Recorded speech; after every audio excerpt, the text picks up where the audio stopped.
আমি তোমাদেরকে ৯৯ ঘরের নামটা লিখে দেখাবো। আচ্ছা লেখ।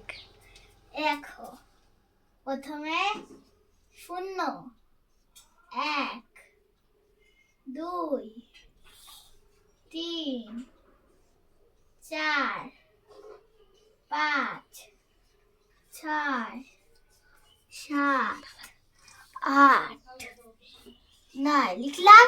হ্যাঁ, এবার আমরা সব জায়গায় ৯ লিখবো। তাড়াতাড়ি লেখো।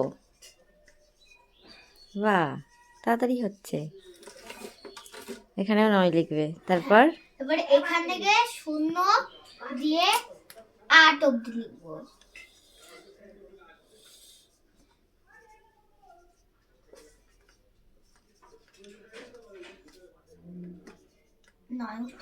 হয়ে গেল।